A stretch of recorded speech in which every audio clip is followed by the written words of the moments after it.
This is The Tea Project with your host, Gadiel and Michelle, a husband and wife duo where they will be discussing countless topics such as parenting and marriage, personal finance, managing a household, personal and professional development, and so much more. Gadiel is a father, husband, a military veteran, and a lawyer. Michelle is a mother, wife, boss, and above all, a productivity enthusiast. Each week, they will be providing you with fresh and valuable content, so stay tuned. And now, welcome to The Tea Project.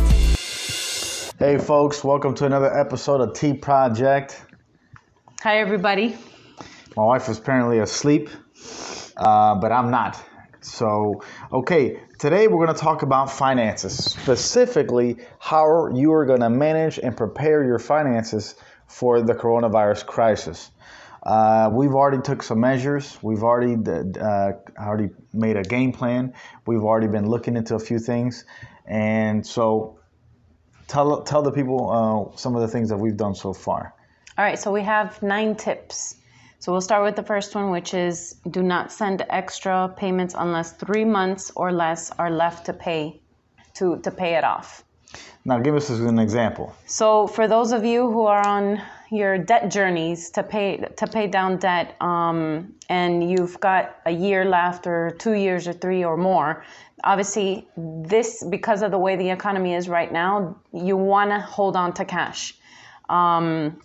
So if your minimum payment is $100 or $200, whatever it is, and you were sending $500, keep those extra $300 and put them into a savings account. You want to hold on to it so that when things do get better, which they will, then you're going to go ahead and pull from that savings account and pay down your debt at that point in time. So, and another reason why you want to do that is because things are going to get worse before they get better. For example, your local economies. I mean, now people are going to go out and shop and and spend money in your local economy. So what's going to happen to those people? Those people in those local areas working. Well, they may not be, maybe out of a job because no one's going to shop at their places. So you may be one of those employees, and so you want to hold on to your cash because you're going to need it. All right. So number 2 is look into refinancing your home and your debt. So if it's beneficial, if it's what's the word I'm looking for? If it's possible and beneficial, then I would certainly recommend that you do look into it and you go through with it. It'll reduce your monthly payment. At least it'll help in keeping more cash for mandatory spending. Right. And then keep this in mind. Be very, very, very, very vigilant about your utilization on your credit card. We want to maintain it under 30%. If you're not already there, work your way through there while still keeping the number 1 concept, which is when you are paying your debt down, hold on to the cash. So just letting you know to keep it in the back of your minds, because what happened in the last crisis, and it actually happened to us, was that we had a credit limit, and as we started to dwindle down on the balance, so did our credit limit.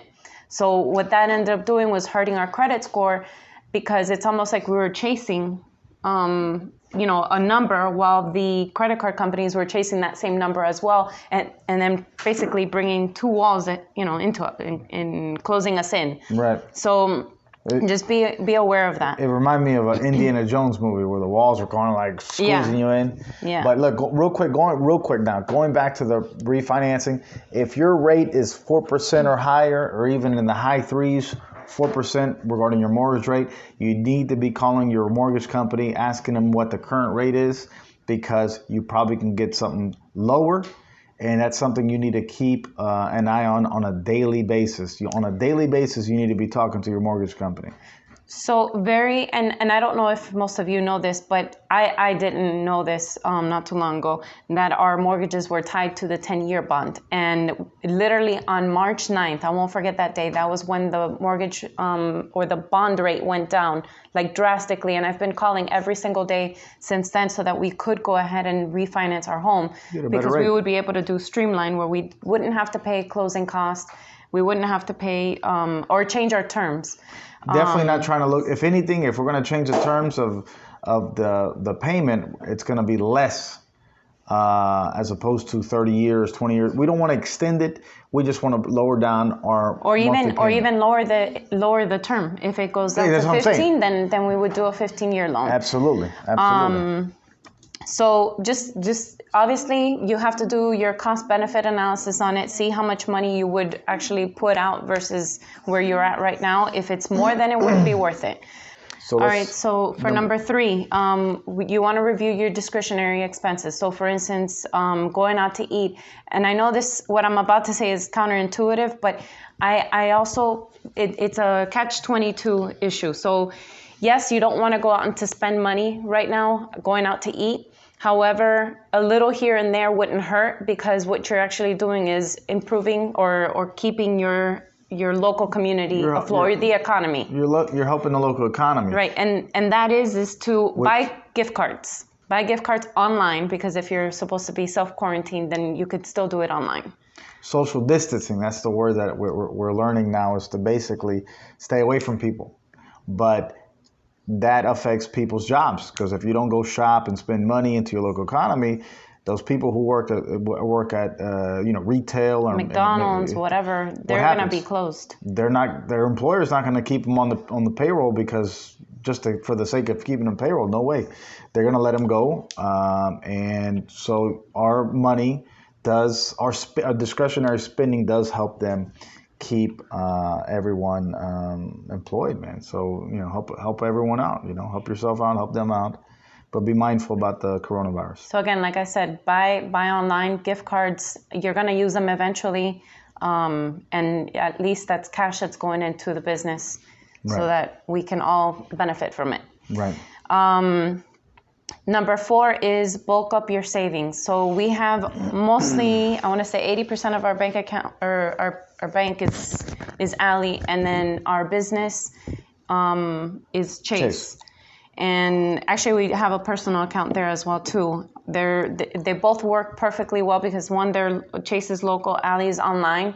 But what I like about Ally is that you open up an account online in 2 seconds. Whereas if you go to Chase to open up a bank, how long were we there? We were there for almost an hour. For one, I don't think you can do it online. You can't do it Chase, online. you got to go in person. You got to go in person. Look, they got pros and cons. Yes, I think the mix of the two of them is great, because then, like for instance, Ally doesn't allow you to deposit cash into an ATM. So, but you can still do mobile on both, mobile deposit. Mm-hmm. In the event that we needed to take out cash, we can take it out from either one of the banks. In fact, we could even take out cash from the Chase ATM, the physical ATM for Chase, for Ally. And they don't charge you for it. They have that agreement where you can. So yeah. So let's talk about Ally on a different episode. So let's keep moving here. Number 4, bulk up on your savings. Which we already said.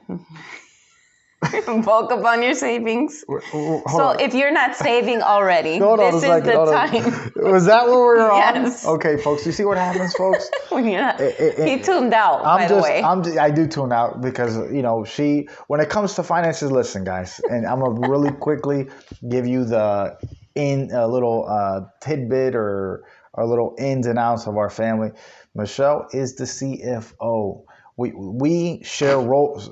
We share roles here in the family, right? Anything finances, she has the background for it. We've built trust. I think they already know that. No, but I need to justify why I tuned out. Okay. If not, they're gonna say, "Oh, this guy's something wrong with him." So and this is important as well. Why? Because maybe other families are not like this. Other couples, other marriages are not like this. Maybe they both want to work the finances. But guys, if one of you is stronger in that. Look, but that doesn't mean that we don't. No, we do leave that one for another. We do talk about it. But we do talk about it. But for the most part, I let her manage it. Listen, I manage other things. Let her manage that. We both don't got to do double work, but we both have to be on the same page for big ticket purchases, refinancing a mortgage, buying a house, new car, things that are high ticket dollars. We got to be on the same page. Wait a minute, but one thing I do want to do at one point in my life is actually go purchase a car without somebody next to me. Hey, so that's okay. We'll do a video on that too, by the way, guys. All right, so number 5. Are we on 5? Yes, we're now on we're on 5. Right, sorry about that. Number 5, leave your retirement as is. So because this video is geared towards young couples with young families. Relatively folks. young. No, the term young is relative. Yeah. Because the older you get, the less risky you want to be with your retirement money. But you didn't even let me finish the statement. Oh, go ahead. Leave your retirement as is. So just ignore it, let it be, let it ride as it goes, and just make sure that you continue to contribute in there. Number 6. Number 6, update your resume and update your networking. So look, this one's super, super important. I do it on a weekly basis with what I do at work. It's important. Why? Because you can't stop growing, either professionally or personally. Keep growing. And if you're in the service industry, the most bang for your buck is through referral. Somebody refers you a client or a new customer, and that's something you built organically with relationships, networking. It didn't cost you money like pay-per-click or Google Ads or this or that. It didn't cost you money, but you built it organically. And in the back end, it doesn't cost you anything when folks are sending you clients all right, but for the purposes of this, what was the reason why we're saying update your resume and your networking is because in the event that you lose your job, you need to make sure that you have your one ticket to go to the next place, or come up with just change your whole perspective on how you make money. I mean, sometimes these are the pivotal moments to where people start their own business and just become creative. Come up with an idea, or just say, I'm not going to depend on X and Y Z company, and I'm going to go ahead and so that's what number 6 was for. Yeah. I thought it was, I went on a tangent, but now, she did let's be honest, folks. She wrote the agenda for this episode, and we take turns. She did it for this one, and since I wasn't really in tune with what number 6 meant, update your resume and your networking, I just thought generally, hey, you got to be on point with the networking. But when it comes to this, coronavirus, that's the topic of this episode, how to prepare your finances. Well, networking. Okay, so number 7. Number 7. Which is just an addition to number 6. Start a new hustle. This is our way of starting a new hustle. Right. I mean, we've been at it 50 days now, and going strong. So it could be writing up a blog, doing affiliate networking. No, but not just online. I mean, even Uber Drive, Uber Eats, I mean, look, any of that stuff. It doesn't matter. There's so many things that are going on. There's a million things you can do, but sometimes you're stuff at home. You're so stuck in doing your 9-to-5 job that you almost get complacent where that it's going to last forever. But as you can see, it's not. Some folks are going to lose their job, and you got to kind of. No, don't look at it as a bad thing. Initially, it's going to look bad. You got to reinvent yourself. But you got to reinvent yourself, and also think about, look, this ain't the end. You got to take a new direction. This is life telling me I got to do something else. Think about the talents. What are you good at? If it's cooking, if it's writing, if it's drawing, if it's painting, see how you can make income using your talents. Yep. Okay, so number 8, and this one kind of goes hand in hand with number 5 with your retirement account. So still, what's going on with this? Okay, we're having technical difficulty here, folks. It didn't record. Here we go. All right. Okay, so. Okay. All right, so number 8 is investing. So a few tips here. So here's a simple math. Take 100, subtract your age, and that is the percent of stocks that you should have. Now, I understand not everybody understands stocks. We actually came into knowledge of it, what was it, in 2008? A while we ago. kind of stopped, and then now we've seen a new opportunity. And so let me quickly tell you what you could do. Go to yahoo.com//finance. It's either back or forward. go to Yahoo Finance, right, and read the articles, okay? The industries that are suffering the most right now are the ones that you probably need to invest in. It's not recording. I'm going to give you some examples. Hospitality. Since we're doing the quarantine, not many people are traveling and staying in hotels. Hospitality is going to go down. The stocks for public companies are going to go down. Travel companies, airlines, cruise lines, biotech. It's a big one. Well, biotech is probably going to surge up a lot. If you look at right now, there's a lot of companies trying to get contracts from the government to be the next company to get the vaccine for the coronavirus or the testing kit that's going to test for coronavirus. There's a lot of companies right now in this space, and they're, I don't want to say low entry, but their stocks are not like Apple or Google. They're penny stocks. They're penny. They're dollars. They're like $1, $2. No, they're called penny stocks. Penny stocks. So because they're worth pennies. But even like, for example, JetBlue and all these other companies who are like big companies in their respective industries, they're low right now. So if you were ever going to invest in a company or in the stock market, now is the time to do it. You want to add? Okay, so back to the 100 minus the age. Back to what she was originally talking about. 100 minus 40. 100 minus 40 because I'm close to 40. I'm not there yet. So 60%. She's right behind me, folks. No. I know she looks gorgeous 36. and she looks like she's 26, folks, but she's 36. right next to me. Anyhow. Like in front of me, probably. So she may be 40. No, not even close. Don't even look super like close, it, so don't folks. even go there. 36 is 40. No. 36 is 40. Anyhow, 36 is a new 30. 36 is 40. It's 45. Mm-hmm. So, anyhow, so it'd be for you 37, right? You're 37. No, 38. 38, okay. Which is like 32. So it would be 62% so of 60% your of my portfolio should be in the stock market. Stocks. So the other thing you should know is that long-term money is the only money you should be using for it. Anything that either you expect to lose, you got to keep that in mind, that you're willing to lose. It can't be something that you invest in, you're like, oh, I need the money back in a month, so it better work out. It has to be 5 years or more. Can't work like that, man. Don't take out a loan. Yeah, very important.